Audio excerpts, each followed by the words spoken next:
पंजाब में इंतखाबात के लिए फंड्स के इजरा की डेडलाइन का नाजरीन आज आखिरी रोज है। पंजाब के इंतखाबात फंड्स के इजरा में हुकूमत ने नया ताकीरी पैंतरा बदला। अदालती डेडलाइन के आखिरी रोज गेंद फिर कौमी असम्बली के कोर्ट में डाल दी है। स्टेट बैंक ने 21 अरब के फंड्स मुख्तस करने की तस्दीक की। कायमा कमेटी बराए खजाना ने मामला फिर कौमी असम्बली भेजने की सिफारिश कर दी है। वजीर कानून आजम नज़ीर तारड़ ने खुलकर इलेक्शन की मुखालिफत की। कहा 2 दफ़ा अखराजात मुल्क की मफाद में नहीं हैं। ब्रिजेश ताहिर बोले पंजाब के इंतखाबात पूरे मुल्क के नुकसानदेह होंगे। वजीर मुमलिकत आयशा गौस पाशा ने यह कहा कि ये मामला काबीना को भिजवा देते हैं। चेयरमैन कमेटी ने कहा काबीना के बाद मामला कौमी असम्बली में भेजा जाए। एक दफ़ा फिर हम देख रहे हैं कि एक कोर्ट से दूसरे कोर्ट जो है वो बॉल जा रही है, लेकिन मामला जो है वो इल्तिवा का ही शिकार नज़र आ रहा है। हालांकि ये कहा जा चुका है कई बार अदालत की जानिब से कि इलेक्शन आइन की जो रूह है उसके तहत कराए जाएँ। इसी पर हम बात करेंगे। मैं ज्वाइन कर रहे हैं आरिफ चौधरी साहब, उनसे हम बात करते हैं। आरिफ साहब, बहुत शुक्रिया आपका। अब हम देख रहे हैं कि जो वजीर कानून हैं वही ये सारे मामलात को पेचीदा कर रहे हैं, आइन और कानून के मुनाफी जाते हुए खुल के इलेक्शन की मुखालफत कर रहे हैं। आइन जो कह रहा है कि 14 रोज में ये इलेक्शंस हों और ये सारी सूरत हाल हो, अब तो खैर दिन भी बड़े कम रह गए। यहाँ पे 90 रोज में इलेक्शन है आइन में ये कहता है, लेकिन आप तो उससे भी आगे बढ़ चुके हैं ऑलरेडी, और अब आप ये कह रहे हैं कि पूरे मुल्क में एक ही वक्त में इलेक्शन हो। ये सूरत हाल को पेचीदा करके किसके लिए मुश्किल बना रहे हैं? देखिए, बहुत शुक्रिया। बात यह है कि पेचीदा सूरत हाल तो है नहीं। बात पहले दिन से सीधी है कि एक पार्टी इलेक्शन नहीं करवाना चाहती और वो जो गवर्नमेंट में है, गवर्नमेंट नहीं करवाना चाहती इलेक्शन। अब उसमें ये सारी ऐसी सूरत हाल है कि कभी ऐसा हुआ नहीं था कि अटॉर्नी जनरल जो है वो गवर्नमेंट का नुमाइंदा समझा जाए या गवर्नमेंट के नुमाइंदे के तौर पे काम करे। अटॉर्नी जनरल फेडरेशन का नुमाइंदा होता है हमेशा, और उसका काम अब आप यानी अजीबोगरीब सूरत हाल नजर आ रही है। अटॉर्नी जनरल कभी मैंने टेलीविजन पे बैठा हुआ नहीं देखा था, कभी एडवोकेट जनरल टेलीविजन पे बैठा हुआ नहीं देखा था कि हुकूमती मौक़िफ़ को डिफेंड कर रहे हैं। वो फर्स्ट लॉ ऑफिसर एक जो है वो प्रोविंस का होता है, दूसरा फर्स्ट लॉ ऑफिसर जो है वो पूरी फेडरेशन का होता है। तो उसका काम तो बिल्कुल अदालत के अंदर है, बाहर तो है नहीं। अब ये जो वजीर कानून है, ये बिल्कुल वजीर कानून बनने से पहले इन्होंने वो सबसे पहला जो काम किया वो ये था कि जो बार काउंसिल का मैंडेट था, जिसके तहत ये बार काउंसिल के मेंबर बने थे, पाकिस्तान बार काउंसिल, इन्होंने उसको बाकायदा बेचा, और बेचने के बाद ये बाकायदा चले गए अपनी पार्टी के मौक़िफ़ के साथ, और वो पार्टी जो थी उसको ना सिर्फ बल्कि यानी उसके साथ उसके आइडियोलॉग क्या उसके प्रचारक और उसके साथ सब कुछ बन गए। और उसके साथ आसद भून साहब जो प्रेसिडेंट थे वो मिले। इन लोगों ने आज तक, इससे पहले शायद ही हमने देखा हो कि कभी कोई ऐसे इलेक्टेड नुमाइंदे जो है वो काम ये करते हो, लेकिन ये काम नून के लिए कोई ऐसा नया नहीं है। नून तो हमेशा अटॉर्नी जनरल हो या इवन जजेस वो समझती है कि वो उनके अपने हैं, यानी या उनके अपने हैं, और या कोई अगर कानून के मुताबिक आइन के मुताबिक चलने की कोशिश करता है तो उसे वो कहते हैं कि ये तो जज जो है अहल ही नहीं है जज बनने के। ऐसी सूरत हाल में मामला सीधा है कि ये बाल एक कोर्ट में से दूसरी कोर्ट में भेजने वाली जो तराकीब है, कोई इतनी मुश्किल और ऐसी तराकीब नहीं है जो किसी को समझ ना आ रही हो। सीधा वो डिफाई कर रहे हैं सुप्रीम कोर्ट के ऑर्डर को, वरना स्टेट बैंक को जो ऑर्डर सुप्रीम कोर्ट ने किया था बड़ा मोहतात ऑर्डर था, इस लिहाज से कि इनको भी इस मामले में तौहीन अदालत वाले मामले में थोड़ा सा उन्होंने अवॉइड किया। और ये चूंकि तौहीन अदालत लगवाना चाहते हैं और उसमें कई तरह की चीज़ें चल रही हैं, कई प्रोग्राम जो है, प्लान जो है वो जरदारी साहब का है अब इसको शहबाज शरीफ को फारिग करने का, कई और लोगों का है कि जनाब आप चढ़ जा बच्चे सूरी राम भली करेगा, उसको सूरी चढ़ाने की, और उसका अपना भी यही है कि कोई बात नहीं जी, क्या फ़र्क पड़ता है, भाई साहब बड़े जो हैं वो भी पहले ऑलरेडी नाअहल हो चुके हैं, अब मैं नाअहल हो जाऊंगा तो फिर सारे मिलके सब का मामला इकट्ठे हो जाएगा, बड़ी ताकतें हमारे साथ हैं। तो ऐसी सूरत हाल में मैं समझता हूँ कि कोशिश ये की जा रही है कि इलेक्शन से बचने के लिए जो कुछ भी हो सकता है, पाकिस्तान का जितना नुकसान हो, आप लेकिन ये बहुत गलत है ना। देखें आरिफ साहब, आगे जो भी कुछ होगा ना सिर्फ पाकिस्तान के साथ, पाकिस्तान की आवाम के साथ, खुद इनके साथ भी क्योंकि ये हमेशा रहने वाली तो कोई भी चीज़ नहीं होती ना। आपका बयानिया खुद आपके खिलाफ जा रहा है, आपकी सूरत हाल, आपकी जो सियासत है वो आपके खिलाफ जा रही है, कब तक बर्दाश्त करेंगे आप? Point taken. आरिफ साहब कहीं सीनियर एंकर पर्सन है हमारे। Usama, thank you so much for your time. आप किस तरह देख रहे हैं? एक तो ये बात भी है ना कि सियासी शहीद बनने की कोशिश की जा रही है, मगर ये वो हालात नहीं है कि जब आवाम को ना पता चले कि आप क्या बनना चाहते हैं। ये हमदर्दियां समेटने की जो कोशिश है वो क्या आपको लगता है कामयाब हो पाएगी? जबकि आपने आवाम को जितना दुख दर्द आप दे सकते थे आपने दे दिया है, और अब आप राह फरार इख्तियार कर रहे हैं कि इलेक्शंस ना हो। देखिए, हुकूमत बुनियादी तौर पर किसी भी जमहूरी माशरे में अवाम की हिमायत से खड़ी होती है। तो 12 महीने में ये वैसे ही खो चुके हैं अवामी हिमायत जो इनके पास थी। अब इन्होंने पहले ही मुल्क को माशी तौर पर तबाह कर दिया, सियासी तौर पर तबाह कर दिया, आईनी तौर पर एक बहरान पैदा कर दिया। लेकिन अब तो ये पाकिस्तान की बुनियादों को हिला नहीं रहे, ये तो उनको गिरा रहे हैं। कौन सा मुल्क कायम रह सकता है कि जहां पर सुप्रीम कोर्ट के अहकामात की आप हुकुमतुली करेंगे? देखिए, कोई भी मुल्क है वो कुछ सुतूनों पर खड़ा होता है, जिस तरह एक बिल्डिंग खड़ी होती है। अब अगर आपने वो सुतून ही हटा दिया, यानी सुप्रीम कोर्ट को, आइन को आपने खत्म कर दिया, तो फिर फायदा रह क्या गया?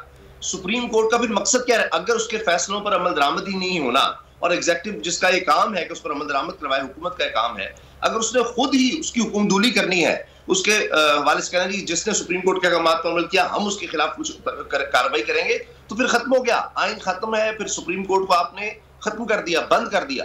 तो इस तरह तो मुल्क कोई भी नहीं चल सकता, कोई दुनिया का मुल्क चल ही नहीं सकता। और फिर देखें, जब मुल्क नहीं चलेगा फिर आप कहाँ अपनी सियासत बेचेंगे? आप कहाँ अपना बयानिया बेचेंगे? आप भी तो यही सियासत करेंगे ना, आप किसी दूसरे मुल्क में जाके तो सियासत नहीं करेंगे। सियासत तो समझिए इनकी सियासी मौत इनको नजर आ रही है, वरना कौन सी सियासी पार्टी है? सियासत का मतलब ही है कि लोगों से इंटरेक्शन, लोगों से राबता, लोगों को एंगेज करना, कन्विंस करना कि जी हम आपके मसाइल हल करेंगे और ये हमारा एजेंडा है, और उसके तहत आप फिर आते हैं, हुकूमत बनाते हैं, उनका रिप्रेजेंटेटिव बनना। आप तो उनके पास जाना चाह रहे हैं। जो सियासी पार्टी और क्या होती है? आप तो खत्म हो गए।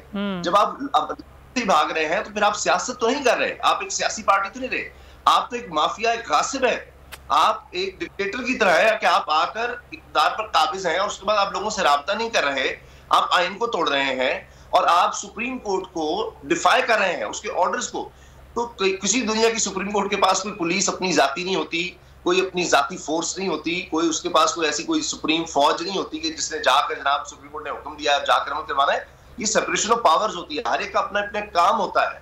जिस तरह मीडिया का काम है हमारा कि लोगों तक खबर पहुंचाना, उनको अवेयर करना, ये काम है। हमने जाकर कोई इम्प्लीमेंट नहीं करा, हमने कोशिश करना है जो हमारी दानिश में सही या गलत हो रहा है माशरे को हमको बताएं। तो अब आप ये देखें कि सुप्रीम कोर्ट को तो फिर ताले लगा देना, जब उसका आपने हुक्म ही नहीं माना तो कल को कोई भी नहीं मानेगा। अच्छा, यहाँ पर एक दूसरी बात भी हो रही है। यहाँ पर तो आप ये कह रहे हैं ना कि सुप्रीम कोर्ट को ताले लगा दें, लेकिन दूसरी तरफ पार्लियामान ये कह रही है पार्लियामान को भी ताले लगा दें। अगर पार्लियामान पर कदगन लगाना मकसूद है तो फिर आइन और आइन साजी, कानून साजी सुप्रीम कोर्ट कर ले। ये कोई और नहीं कह रहा, बल्कि स्पीकर कौमी असम्बली राजा परवेज अशरफ कह रहे हैं। उसामा, जरा मैं आरिफ साहब से इसका कानूनी नुक्ता ले लूँ, फिर मैं आपकी तरफ आती हूँ इसी चीज़ को लेकर। आरिफ साहब, जब ये टकराव की वजह पैदा हो मुल्क में कि दोनों इदारे एक साथ हों, कि आपका जो पार्लियामान है ज़ाहिर वो भी मुक़द्दस है, सुप्रीम कोर्ट अदालत वो भी सुप्रीम है, दोनों की इस तरह माबैन मामला हो जिसमें आपके स्पीकर ये खड़े होके ये कह दें कौमी असम्बली के, या फिर वज़ीर आज़म जो है वो ऑन रिकॉर्ड ये बात कह दें, तो ये फिर किस तरफ मामला जाएगा? और जब कानून जो इस हवाले से है वो क्या कहता है? क्योंकि जब वो ये कह रहे हैं कि आइन साजी और कानून साजी भी सुप्रीम कोर्ट कर ले, तो फिर क्या मामला बनेंगे सर? देखिए, आइन बड़ा क्लियर है, आर्टिकल 68 और 69। 68 जो है वो तोहफ़्ज़ देता है सुप्रीम कोर्ट को कि सुप्रीम कोर्ट के जजेस के कंडक्ट के बारे में जो फैसले वो करते हैं उस बारे में, यानी जो कार्रवाइयाँ अदालत में होती हैं उनके बारे में किसी तरह की गुफ्तगू जो है वो पार्लियामेंट में ना हो। इसी तरह पार्लियामेंट के जो अंदर के मामलात हैं उसमें सुप्रीम कोर्ट को कहा गया है कि वो मुदाखलत ना करे। लेकिन बुनियादी तौर पर ये जो मामला है इलेक्शन का मामला, ये पार्लियामेंट के अंदर का प्रोसीजरल मामला नहीं है। ये पार्लियामेंट की वो ड्यूटी है जो कॉन्स्टिट्यूशन ने दी है कि पार्लियामेंट जो है वो उसका एक मैंडेट है, एक मुद्दत है, उस मुद्दत के बाद वो ख़त्म हो जाती है। लेकिन अब ये कोशिश ये कर रहे हैं कि वो पार्लियामेंट जो है वो अपनी आईनी मुद्दत से हट के चले और वजू बयान की जा रही हैं कि जनाब हम तो इलेक्शन करवा नहीं सकते, इस वजह से नहीं करवा। एक बात मैं आपसे शेयर करना चाहता हूँ, वो शायद रह ना जाए। वो बात ये है कि इस वक्त सुप्रीम कोर्ट के बारे में ये कह रहे हैं कि कोशिश की जाए, बड़ा बड़ा कुछ फैलाया जा रहा है कि लड़ाई होगी, फला होगी, और फिर ये कहा जा रहा है कि जी अपने घर को तो पहले आप ठीक कर ले सुप्रीम कोर्ट। यानी मतलब ये है कि इस तरह की बातें करके कोशिश ये कर रहे हैं जी हमारी तरफ ना देखें, आप अपना ही घर अपना सीधा करें। लेकिन इसमें सबसे जो खौफनाक बात है वो मैं आज सुबह में था, जो बैरूनी मीडिया में चीजें चल रही हैं एस्टेब्लिशमेंट के हवाले से। एस्टेब्लिशमेंट आखिरी लोगों की तवक्को थी। सुप्रीम कोर्ट और पार्लियामेंट के दरमियान झगड़े तो हमेशा होते रहे, पार्लियामेंट के नहीं बल्कि वो चंद पॉलिटिशियंस के जो अपना इक़्तिदार जो है उसे तूल देना चाहते हैं।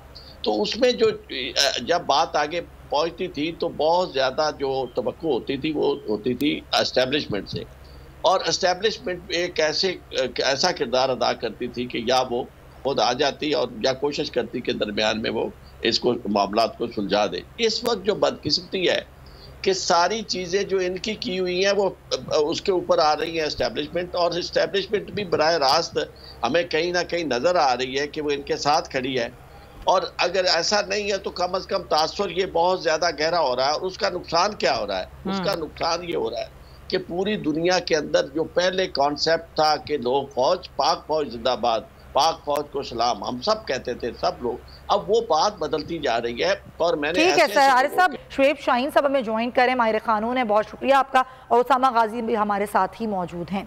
उसामा, अभी जो हम ब्रेक से पहले बात कर रहे थे कि ये जो सूरत हाल है जिसमें आपका अपना बयानिया भी दफन हो रहा है, आपकी अपनी सियासत भी दफन हो रही है, तो आपकी समझ में नहीं आ रहा कि आगे आने वाला वक्त जो है वो आपके लिए मजीद मुश्किल होगा। अगर आज आप चीज़ों को डिले कर देंगे, इलेक्शंस को डिले कर देंगे, जैसे भी करके आप आइन के बरखिलाफ चले जाएंगे, आप कानून के खिलाफ चले जाएंगे, लेकिन आगे आने वाला वक्त क्या होगा? फिर आप कैसे अवाम के सामने जाएंगे, कैसे वोट मांगेंगे आप उनसे?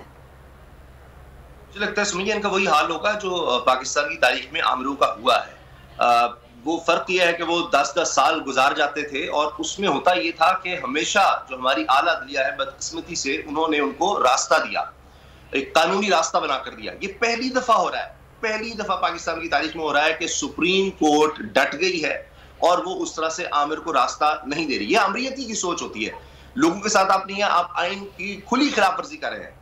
आइन एक ऐसा डॉक्यूमेंट है जिसके मुताबिक मुल्क ने चलना है। जब आप इसकी किसी एक शिक की इतनी खुली खिलाफ वर्जी करेंगे तो फिर देखिए क्या होता है। आज आप देखें जो खबर आपने ब्रेक की लाहौर हाई कोर्ट पर 1947 अब तक नहीं दे रहे, तो इसका मतलब आपने अब एक के बाद एक ये काम करना शुरू कर दिया कि अदालत कहती है कि जी फलां को गिरफ्तार ना करें, आप कहेंगे हम तो करेंगे। तो जब आपने एक शर्मी और बेहयाई का मुजाहरा कर दिया कि जी आइन तो हमने तोड़ दिया है तो चलो क्या हो गया, लेकिन उसके बाद मुल्क नहीं चल सकते। तो ये हमेशा याद रखते जाएंगे कि इन्होंने मुल्क को बर्बाद कर दिया। देखिए, माशी तबाही से आप निकल सकते हैं, आप सियासी तबाही से आप निकल सकते हैं, इलेक्शन की आइन को आपने अगर खराब किया है तो फिर ये आप करेंगे कि जनाब किसी तरह से चीजों को दोबारा देखेंगे। लेकिन जब हम आइन तोड़ देंगे और खुली उसके खिलाफ वर्जी पर चले जाएंगे तो फिर तो पूरे मुल्क का ढांचा गिर जाएगा और उसको उठाने में बड़ा वक्त लगेगा। और ये मैं समझता हूं कि आर्टिकल 6 जो है बिल्कुल वाज़ेह तौर पर ये सब जो लोग भी इस तरह से कर रहे हैं, आइन को तोड़ रहे हैं, इदारों के टकराव का बायस बन रहे हैं, मुल्क को तबाह कर रहे हैं, क्योंकि इसके बाद फिर सुप्रीम कोर्ट का वजूद खतरे में नहीं, उसकी तो फिर कोई हैसियत खत्म कर रहे हैं ना ये एक इदारे की। तो उसके बाद तो ये बगावत है, आइन तोड़ना है, मुल्क को तोड़ने की बड़ी साजिश नहीं हो सकती। ये मेरी नजर में ये महा करप्शन है। करप्शन इसके आगे छोटी चीज होती है कि आप एक है कि किसी को खोखला कर रहे हैं, एक है आप गिरा ही रहे हैं, बिल्कुल खत्म कर रहे हैं। सही कह रहे हैं आप। और ये अब अपने लिए तो वैसे ही मुश्किल खड़ी कर रहे हैं, कानून जो है इनके साथ क्या करेगा। हम शुएब साहब से पूछते हैं। शुएब शाहीन साहब, बहुत शुक्रिया आपके वक्त का। जब आप आइन के बरखिलाफ जा रहे हैं, जब आप सुप्रीम कोर्ट की हुक्म उदूली कर रहे हैं, बार बार सुप्रीम कोर्ट ये कहता है कि जी आप इलेक्शंस करवाएं। अभी जो हालिया फैसला जिसमें कहा गया कि स्टेट बैंक जो है वो 21 अरब रुपए दे, अब स्टेट बैंक ये कहता है कि जी 21 अरब रुपए हमने मुख्तस तो कर दिए हैं लेकिन हम उसको जारी नहीं कर सकते हैं, ये हमारे पास इख्तियार नहीं है। अब ये मामला फिर चला गया है जी कौमी असम्बली। तो सर ये जो बार बार इस तरह लटकाया जा रहा है और आइन की खिलाफ वर्जी की जा रही है, सुप्रीम कोर्ट के अहकामात की धज्जियां उड़ाई जा रही हैं, तो क्या कार्रवाई हो सकती है इस पर? देखिए, मेरा ख्याल है कि अदालत अभी तक जुडिशल रेस्ट्रेंट का मुजाहरा कर रही है, अभी इनके खिलाफ उस तरह एक्शन नहीं ले रही, क्योंकि उन्होंने पहले भी यही कहा था कि द फर्स्ट इंस्टांस जो है हम नोटिस जारी कर रहे हैं। उन कंसर्न लोगों को कोर्ट का पर्पस सिर्फ ये है कि किसी तरीके से सुप्रीम कोर्ट की जजमेंट का एग्जीक्यूशन हो जाए और उसका अमल दरामद हो जाए। अब ये जो सारे फ्रॉड कर रहे हैं और ये समझ रहे हैं कि अदालत इनकी हरकतों को नहीं देख रही, अदालत ने आंखें बंद की हुई हैं और इनके खिलाफ कोई एक्शन नहीं होगा, मेरा ख्याल है ये गलत फहमी का शिकार है। अच्छा, अदालत ने जिस दिन इनको कंटेम्प्ट नोटिस डायरेक्ट जारी किया, ये बिल्कुल पैसे भी देंगे, जिसको कहते हैं ना ये 100 प्याज भी खाएंगे और इलेक्शन में भी जाएंगे। और मेरा नहीं ख्याल कि सुप्रीम कोर्ट को इतना ये कमज़ोर जिस तरह समझ रहे हैं और जो तर्ज अमल इन्होंने अडॉप्ट कर रखा है, ये बहरहाल अदालत का एक बहुत बड़ा, मैं कहता हूँ, सब्र का काम ले रहे हैं, हौसले से काम ले रहे हैं, अच्छी बात है। लेकिन हर चीज़ की एक हद होती है, जब हद गुजर जाती है तो नेचुरली फिर उनके खिलाफ एक्शन लेना पड़ता है और एक्शन लिया जाता है। और एक्शन क्या होगा शेख शाहीन साहब? आज का दिन है, आज इनका दिन है। आज अगर ये पेमेंट नहीं करते हैं तो कल देखिएगा इंशाल्लाह कोर्ट इस पे एक्शन भी लेगी और स्ट्रॉन्ग एक्शन लेगी। तो सर एक्शन क्या हो सकता है मुमकिन तौर पे? देखिए जी, सबसे पहले तो कॉन्टेम्प्ट ऑफ कोर्ट है। और वो शख्स जो इस वक्त सुप्रीम कोर्ट के जजमेंट के रास्ते में रुकावट खड़ी करने की कोशिश कर रहा है, तो सबसे पहले तो उनके खिलाफ डे टू डे बेसिस पे कॉन्टेम्प्ट ऑफ कोर्ट नोटिस होगा। और ना सिर्फ ये कि वो जेल जाएंगे बल्कि नाअहली को भी सामना करना पड़ेगा उनको। अच्छा। दूसरा, उनके खिलाफ नेचुरली ये आइन को तोड़ने के मुतरादिफ है, आइन को मुअत्तल करने के मुतरादिफ है, आइन की पामाली करने के मुतरादिफ है। तारीख में तो अपने आप को ये क्या नाम है, बुरे अल्फाज में लिख ही रहे हैं क्योंकि वक्त और तारीख लिखी जा रही है। लेकिन इसके साथ साथ जाहिर है ये नहीं मुश्किलात खड़ी कर रहे हैं। इसी पर बात करते हैं, हमें ज्वाइन कर रहे हैं vice chairman PTI Shah Mahmood Qureshi sahab. Shah साहब, बहुत शुक्रिया आपके वक्त का। अब सूरत हाल तो खैर हुकूमत अपने लिए ही ख़राब कर रही है, ना ही अदालत का कोई हुक्म मान रही है, ना आइन के तहत चल रही है।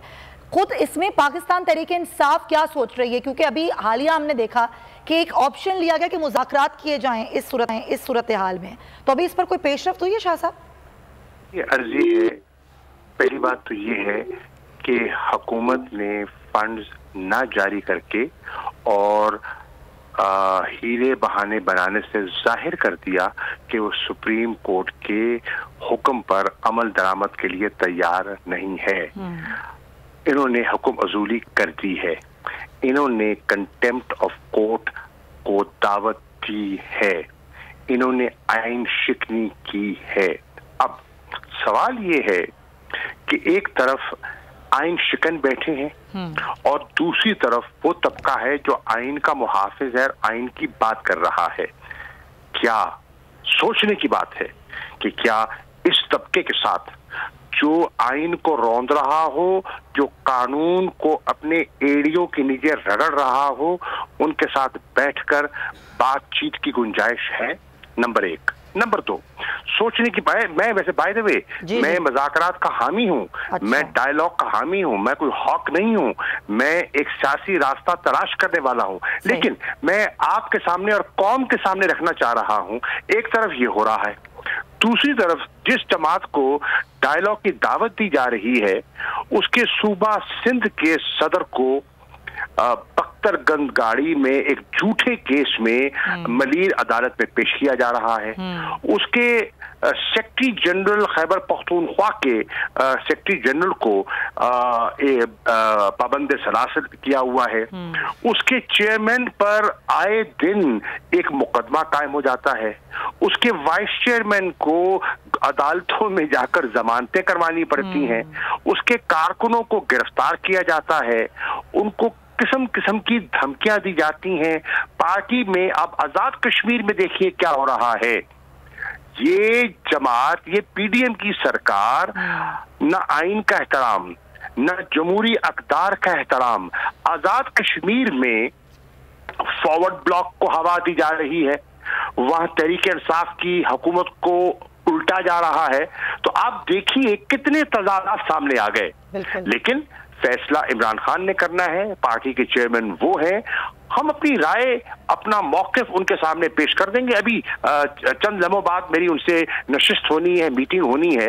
मैं जो मेरी सियासी सोच है और जो मेरा मुख्तसर सा तजर्बा है, मैं उनकी खिदमत में पेश कर दूंगा। शाह साहब, लेकिन अभी खान साहब ने जो कल कहा वो ये कह रहे हैं कि ईद की छुट्टियों में मुझ पर हमला हो सकता है, मेरे घर का घेराव हो सकता है।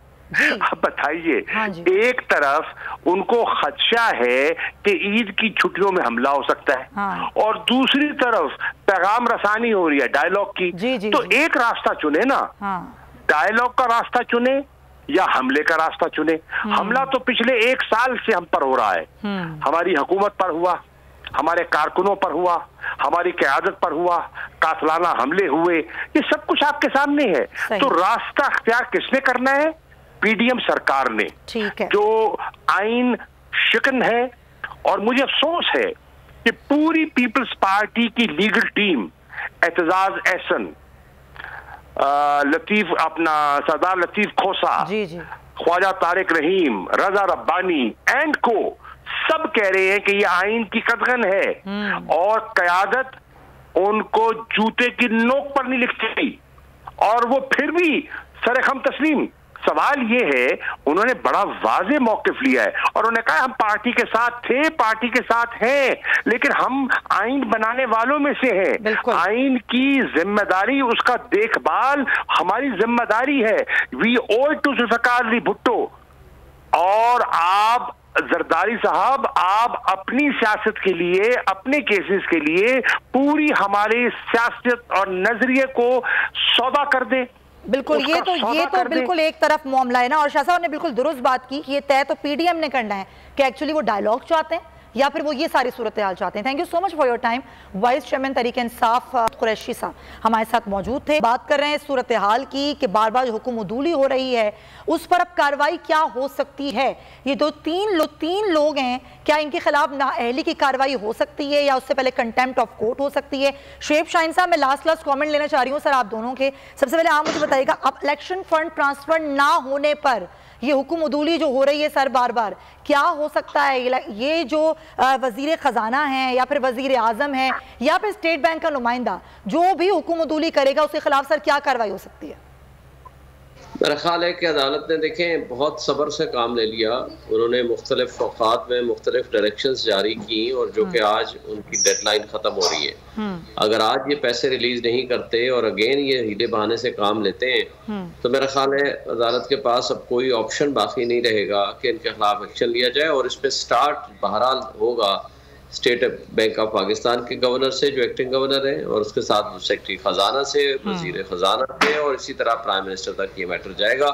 अब उसके बाद ये फिर सिलसिला रुकेगा नहीं। जिन लोगों ने अदालत की तस्दीक की है, अदालत का मजाक उड़ाया है, अदालत के खिलाफ बातें की हैं और जस्टिस ने इस फैसले में रुकावट पैदा करने की कोशिश की है, whosoever may be, क्योंकि सुप्रीम कोर्ट ने कोई अनकॉन्स्टिट्यूशनल इलीगल ऑर्डर नहीं किया। पहला फैसला 1 मार्च का था, वो एग्जीक्यूट हो गया, खत्म हो गया। दूसरा जो फैसला था ये 4 अप्रैल वाला, और जिसकी एग्जीक्यूशन जारी है, इसके ऊपर ये मुख्तलिफ ऑर्डर्स भी कोर्ट पास कर रही है और उसके ऊपर कॉन्टेम्प्ट ऑफ कोर्ट की प्रोसीडिंग्स इनके खिलाफ मेरा ख्याल है फौरी तौर पर शुरू हो जाएंगी, क्योंकि सुप्रीम कोर्ट के सामने 14 मई का वो डेडलाइन है, टारगेट है, ये आइन की डेडलाइन है। सुप्रीम कोर्ट ने दरअसल आइन की बिल्कुल डेडलाइन है और ये डेडलाइन पे काम करना है, वक्त की कमी है। बहुत शुक्रिया आपका भी शुएब शाहीन साहब, आपके भी वक्त का बहुत शुक्रिया। नाजरीन, ट्रांसमिशन का वक्त खत्म होता है, अपना बहुत ख्याल रखिएगा। अल्लाह हाफ़िज़। अगर आपको वीडियो पसंद आई है तो लाइक पर क्लिक करें। हवाए नफ्स की है हुक्मरानी, लुटेरा कर रहा है पासबानी।